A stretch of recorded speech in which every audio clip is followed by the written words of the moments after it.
Picture this: a grown adult, face painted in team colors, screaming at a TV screen.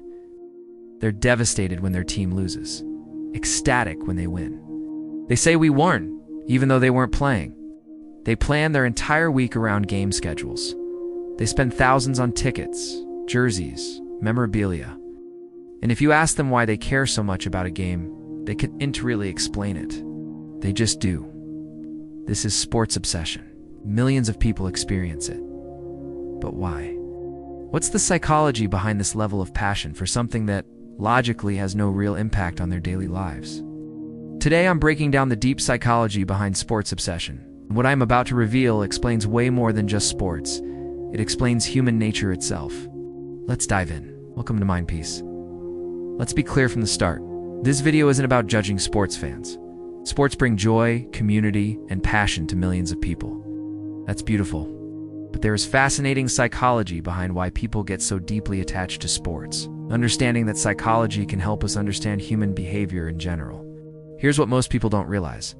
Sports obsession isn't really about the game. The game is just the vehicle. What sports provide is something much deeper, something humans have craved for thousands of years. Sports fulfill fundamental psychological needs: belonging, identity, purpose, community, emotional release, escape. For many people, sports aren't just entertainment. They're a psychological lifeline. And once you understand what sports are really providing, the obsession makes perfect sense. Let's break it down. The first and most powerful psychological need sports fulfill: tribal identity and belonging. Humans are tribal creatures. For thousands of years, we survived by being part of a group. We needed our tribe for protection, resources, community, identity. But modern society has destroyed most traditional tribes. We don't live in close-knit villages anymore. We're isolated in suburbs and cities. We work alone behind screens. We're more disconnected than ever. We've lost our tribes. But the psychological need for belonging didn't disappear. Enter sports teams. When you become a fan of a sports team, you're not just watching a game. You're joining a tribe.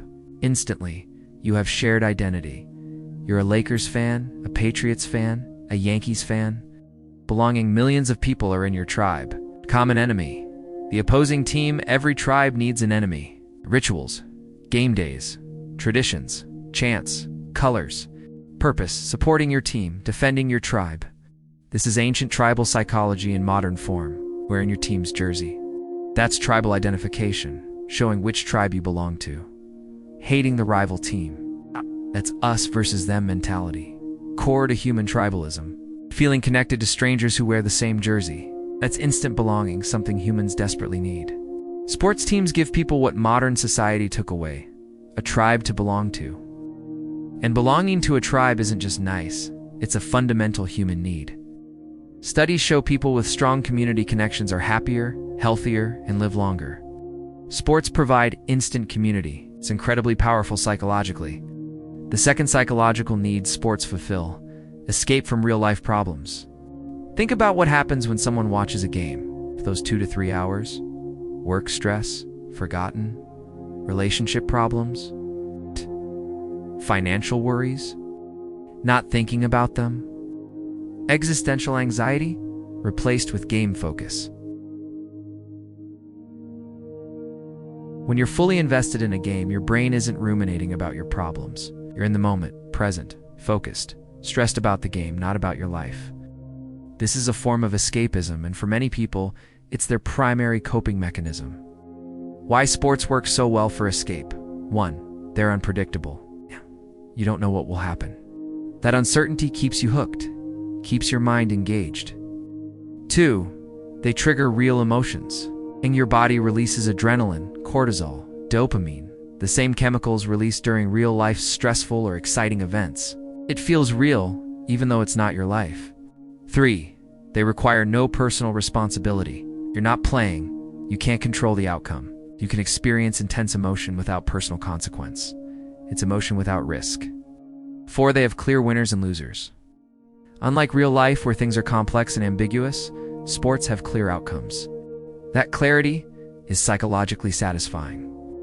For people dealing with difficult lives, unfulfilling jobs, struggling relationships, financial stress, loneliness.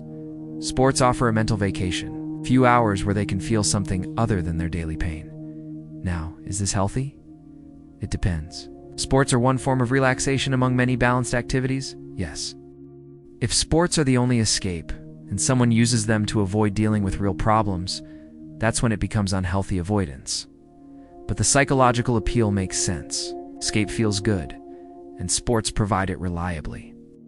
The third psychological need sports fulfill: vicarious achievement and purpose. Here's something fascinating. Sports fans say we won when their team wins. Not they won, we won. They identify so deeply with the team that the team's success feels like their success. This is called vicarious achievement, experiencing accomplishment through someone else's success. Why this is so psychologically powerful? Many people feel stuck in their own lives. They're not achieving the things they dreamed of. Their job is unfulfilling. Their potential feels wasted. They don't have a sense of purpose or progress, but their team can win championships, set records, achieve greatness. And when the team wins, fans experience those same positive emotions: pride, accomplishment, success, even though they didn't do anything. It's borrowed achievement. Still feels good. Sports give people a purpose. Supporting their team, following every game, defending their team's honor, celebrating victories, enduring defeats together. For someone whose daily life lacks clear purpose, sports provide it. I'm a dedicated fan. I support my team. I'm part of something bigger. That sense of purpose is intoxicating. Here's the deeper truth. In modern society, many people, especially men, don't have clear roles or purposes anymore. Traditional sources of masculine identity, provider, protector, warrior, aren't as relevant. Sports offer a substitute: loyalty, brotherhood, competition, triumph and defeat, tradition and legacy. Sports give people, especially men, something to pour their energy into: a cause, a tribe, an identity. When you don't have purpose elsewhere in life, that becomes everything. The fourth psychological need sports fulfill: socially acceptable emotional release. Here's something powerful. Sports give people permission to feel emotions they normally suppress. Think about it. A man who never cries in his daily life will cry when his team wins or loses. A person who suppresses anger will scream at the TV during a game. Someone who's emotionally shut down will hug strangers in celebration. Sports create a safe space for emotional expression. Ever been so mad you wanted to scream? Or so happy you felt like you could fly? What if I told you there is a place where all those big emotions are not only welcome, but celebrated? Welcome to the world of sports. Think about it. That moment when your favorite team scores the winning goal in the final seconds, the collective roar of the crowd, the shared joy, the pure unfiltered ecstasy. It's a feeling like no other. Or the flip side, the crushing defeat, the shared silence, the quiet disappointment. These are powerful emotional experiences. Many of us, life doesn't always give us a safe space to let these feelings out. We're taught to keep a stiff upper lip, to suppress our anger, our sadness, even our overwhelming joy. But in a stadium, or even just watching from your living room, you have permission to feel. You can yell, you can cheer, you can even shed a tear. Sports act as a massive emotional release valve for our society. It's a place where we can project our hopes, our fears, and our frustrations onto a game. The players on the field become proxies for our own personal battles. Their victory feels like our victory. Their struggle mirrors our own. Psychological process is called catharsis, and it's incredibly healthy. It allows us to process and release pent-up emotions in a controlled and socially acceptable way. This connection we feel to a team or an athlete also fosters a powerful sense of community and belonging. When you wear your team's jersey, you're part of something bigger than yourself. You share an instant bond with strangers who share your passion. This shared identity can be a huge source of comfort and support, reducing feelings of loneliness and isolation. It gives us a common language, a reason to connect with people from all walks of life. Think about the conversations you've had with coworkers, friends, or even the person next to you at a coffee shop. It's all because you both follow the same team. It's a social glue that binds us together. But like with anything powerful, there's a line. There's a difference between being a passionate fan and letting it cross over into an unhealthy obsession. So how can you tell the difference? Healthy fandom enhances your life, adds excitement, community, and a fun way to distress. You can enjoy the game, win or lose, and then get back to your daily life. Your self-worth isn't tied to the team's performance. You can still be happy even if your team has a losing season. Unhealthy obsession, on the other hand, starts to detract from your life. It's when a team's loss ruins your entire week. It's when you find yourself getting into heated, personal arguments with rival fans, online or in person. It's when your mood is entirely dictated by the scoreboard. This is when the emotional outlet becomes a source of chronic stress and negativity. Your identity becomes so enmeshed with the team that their failure feels like your personal failure. This can lead to real-world consequences, affecting your relationships, your job, and your mental well-being. So how do we keep it healthy? First, maintain perspective. Remember, at the end of the day, it's a game. The outcome doesn't define who you are as a person. Second, diversify your interests.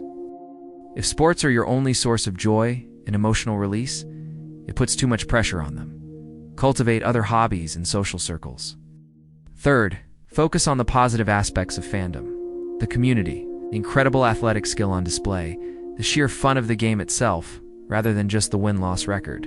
And finally, be mindful of your reactions. If you find yourself feeling genuine anger or despair after a loss, take a step back. Ask yourself why you're feeling this way. Is it really about the game, or is it tapping into other frustrations in your life? If you ever feel like your emotions around sports are becoming overwhelming or negatively impacting your life, it's okay to talk to someone. Seeking support from a friend, family member, or a mental health professional is a sign of strength. Sports are a beautiful, powerful part of the human experience. They give us a stage for our emotions and a community to share them with. Let's enjoy the passion, the drama, and the thrill, while always remembering to keep our love for the game in a healthy and positive space. What are your thoughts? How do you keep your fandom in check? Let me know in the comments below. Thanks for watching, and don't forget to subscribe for more content like this. See you next time. It's your only identity. If someone asked, "Who are you?" the first or only thing you say is about your team, that's a problem. You're using it to avoid life. If you're escaping into sports to avoid dealing with a bad relationship, unfulfilling job, or personal issues, that's avoidance, not passion. The difference: healthy fans enjoy sports. Obsessed fans need sports to function. If you can't be happy without your team winning, you're not a fan, you're dependent. And that dependency is usually covering up deeper issues: loneliness, lack of purpose, unfulfilled life, unprocessed emotions. Sports aren't the problem, they're the symptom. The real question is, what are you running from? What need isn't being met in your real life that you're trying to fulfill through sports? So what does sports obsession reveal about modern society? It reveals that we're starving for community and belonging, purpose and meaning, emotional expression, tribal identity, simple victories. Sports obsession isn't irrational. It's a rational response to unmet psychological needs. And until we address those needs in healthier, or holistic ways, through real community, meaningful work, emotional intelligence, authentic relationships, people will continue to seek them through sports. There's nothing wrong with loving sports, but understanding why you love them can help you live more consciously. Are you filling a void? Escaping something? Finding belonging you don't have elsewhere? Self-awareness doesn't ruin the enjoyment, it enhances it.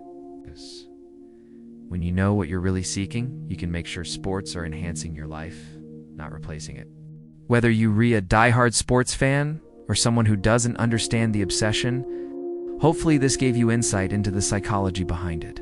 Sports fandom isn't just about games. It's about fundamental human needs: belonging, identity, purpose, emotion, escape. In a world that often fails to meet those needs, sports provide them reliably. So the next time you see someone passionately cheering for their team, remember, they're not just watching a game. They're experiencing belonging, purpose, community, and emotional release, things many of us are desperately seeking. If this gave you a new perspective, like this video and subscribe to Mindpeace. Share it with a sports fan or someone who doesn't understand sports passion. And remember, understanding the psychology behind our behaviors doesn't diminish them, deepens our self-awareness. Whether you're a fan or not, we're all seeking the same things: connection, meaning, and a place to belong. See you in the next video.